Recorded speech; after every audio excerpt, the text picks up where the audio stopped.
ओम साई राम। साईं बाबा सेवाश्रम शिरडी धाम, करगी रोड, कोटा, जिला बिलासपुर, छत्तीसगढ़ से साईं जीवन माला में मैं कैलाश चंद्र गुप्ता आपका इस YouTube के माध्यम से सुंदर आनंदपूर्वक रहने की साईं बाबा से मंगल कामनाएं करता हूँ। आज मैं आपको प्रत्यक्ष अप्रत्यक्ष कलिका अवतार के बारे में बताऊंगा। कब होगा, क्यों होगा, किस प्रकार होगा और जब वो आएगा इस मृत्यु लोक में क्या क्या संकेत देगा। आज उस कलिका अवतार के बारे में आपको बताऊंगा। बताने के पहले आप इस वीडियो को लाइक करिए, शेयर करिए और आत्मचिंतन करिए और ज़्यादा से ज़्यादा लोगों को इस कलिका अवतार के बारे में आप व्हाट्सएप के माध्यम से बताने का प्रयास करिए।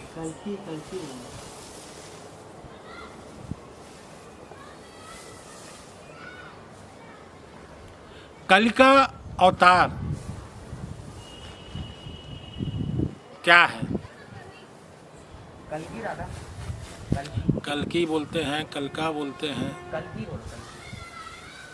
कल्कि अवतार क्या है, इसको पहले आपको समझना है। समझने के पहले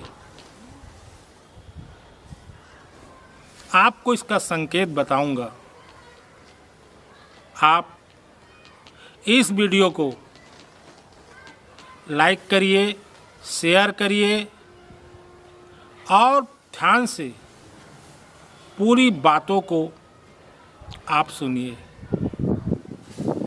आपको एक अद्भुत ज्ञान, भक्ति और शक्ति मिलेगा।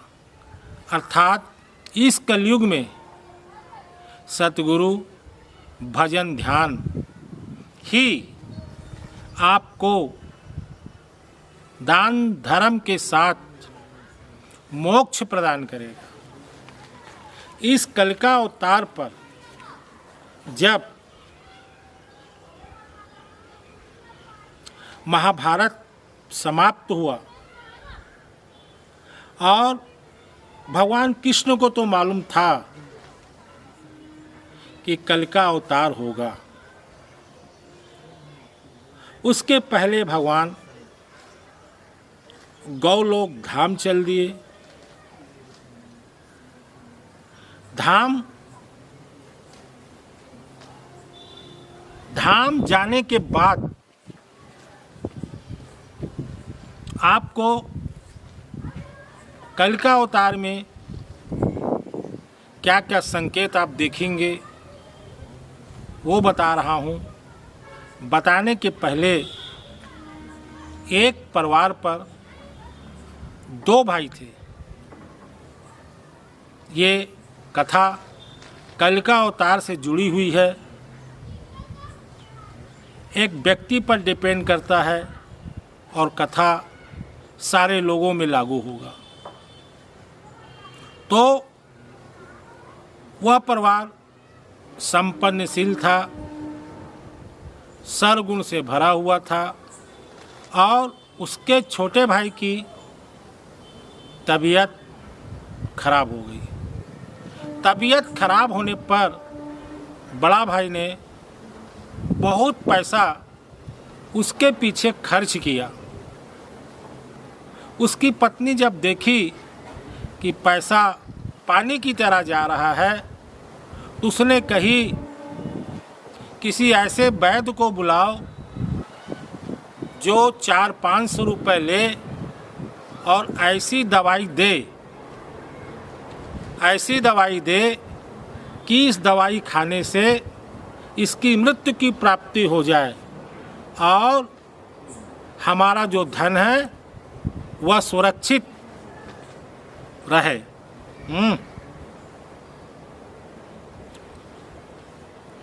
सुरक्षित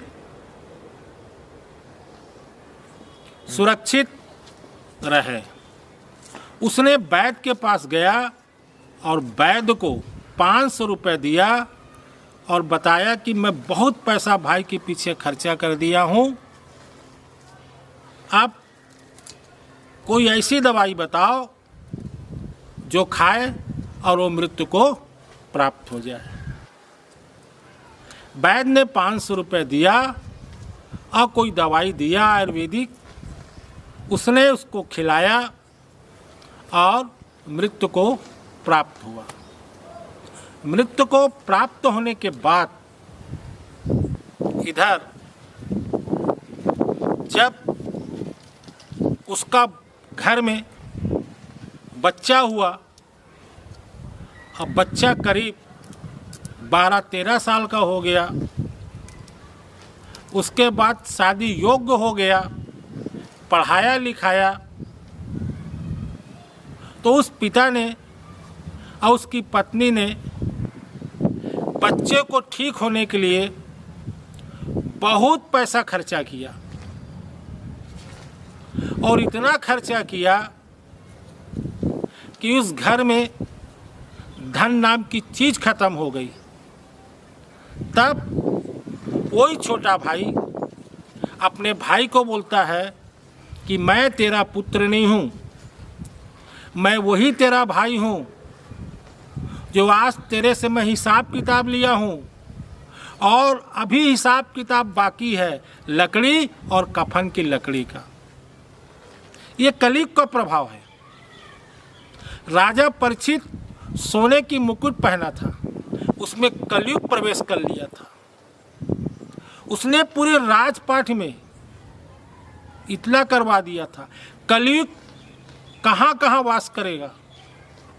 कलयुग सोना में वास करेगा। हिंदू शास्त्र में कहा गया है सोना मिलना और पाना खराब माना जाता है। कलयुग बेश्या के यहाँ वास करेगा। श्रीमद् भागवत पुराण में आप जानते होंगे कि इस कलयुग ने गौकर्ण के भाई दुंधारू को किस गति से मौत के घाट उतारा था और गौकर्ण ने उसे फिर मोक्ष प्रदान किया था। ये वो कलयुग है जो बेश्याओं के यहाँ वास करता है। ये कलयुग शराब दुकान में वास करता है। महुआ का जो झाड़ होता है वो डालियों की तरह लगा रहता है और जब वो झड़ता है तो पूरी डालियों को तोड़ते हुए नीचे गिरता है। अर्थात आज तू दारू पी रहा है, कल दारू तेरे को पिएगा और उसी झाड़ की तरह तुझे हाड़ा बना के फेंक देगा।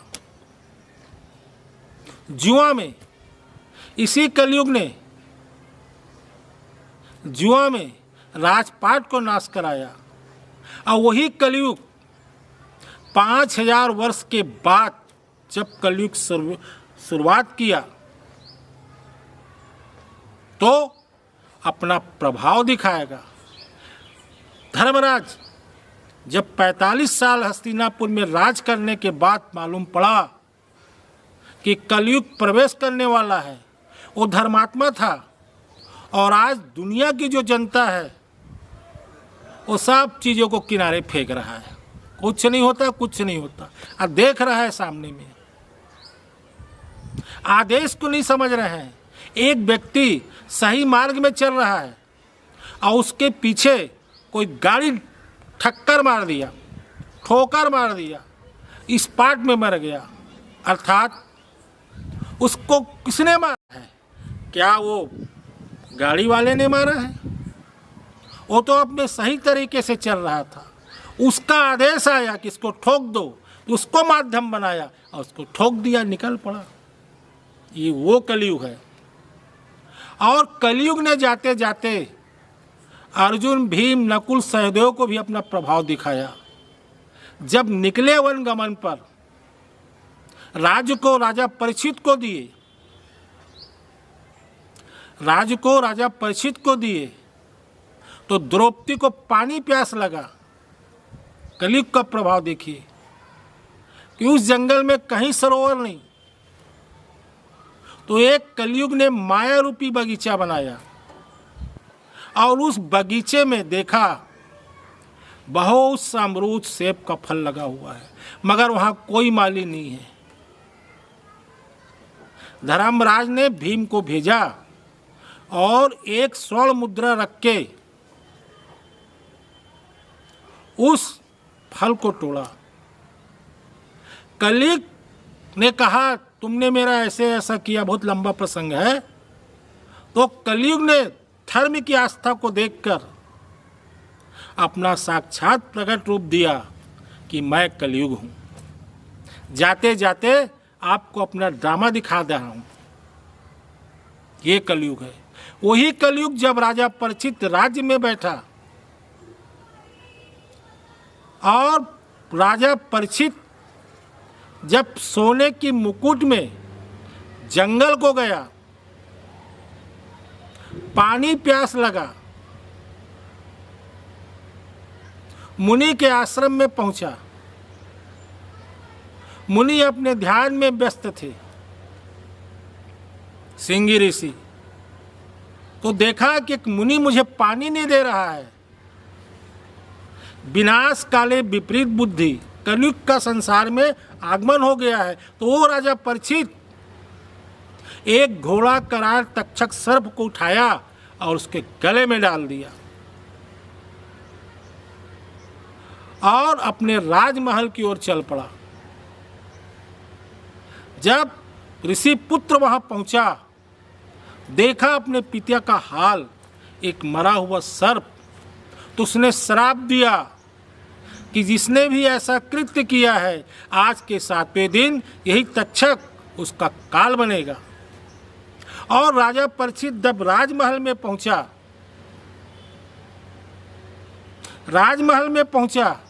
और जब सोने की मुकुट को उतारा तब उसे दुख हुआ कि मैंने बहुत बड़ा अनर्थ कर दिया हूं।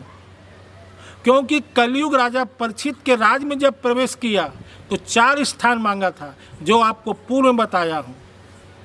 वो सोना में कलयुग प्रवेश कर दिया, उस राजा परीक्षित की बुद्धि को भ्रष्ट कर दिया और 7वें दिन का श्राप प्राप्त किया। ये कलयुग अपना प्रभाव दिखा रहा है। आज द्वितीय चरण के सोपान पर है और इस सोपान पर आपस में लड़ाई होगा, मार काट होगा, बलात्कार होगा, खून खराबा होगा, अच्छे व्यक्ति मारे जाएंगे। 9-10 साल लड़कियों का शादी होगा। लोगों की आयु जो 100 साल रहती है वो 50 साल होगा।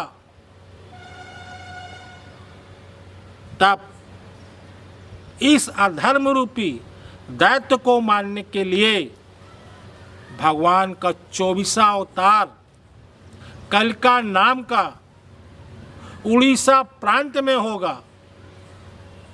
और इनको सपोर्ट करने वाले जो आज ध्यान में छिपे हुए हैं, हनुमान जी, वेद व्यास, सत्य ऋषि, ये सारे ऋषि इस समय प्रकट होंगे और कलिका भगवान घोड़े में बैठे रहेंगे और तलवार लेकर लोगों को मारते जाएंगे। फिर इस मृत्युलोक में धर्म की स्थापना होगी। फिर प्रजा सुख शांति से क्या करेगा? आनंद लेगा। तो श्रीमद् भागवत पुराण में इस कलिका अवतार का महत्व है। राजा परीक्षित ऐसे को 7 दिन में भागवत सुनना पड़ा, मोक्ष को प्राप्त करना पड़ा। इन सारी कथाओं को सुनकर आप दान करिए, धर्म करिए, सत्संग करिए और अपने विचारों को अच्छी दिशा में लगाइए। और ऐसा गति होगा कि नीले रंग के घोड़े में बैठकर भगवान कलिका तलवार लिए अधर्मियों को मारते चलेंगे और जितने ऋषि आज अज्ञातवास में छिपे हुए हैं सब उनके पीछे चलेंगे। तो मेरा अश्वत्थामा तो मेरा आप लोग से कहना ये है कि कलिका अवतार के पहले इन सारी कथाओं पर विचार करके आप अपनी आत्म को चिंतन करिए। मैं बहुत कुछ नए वीडियो के साथ फिर आपसे मिलूंगा कि गौ माता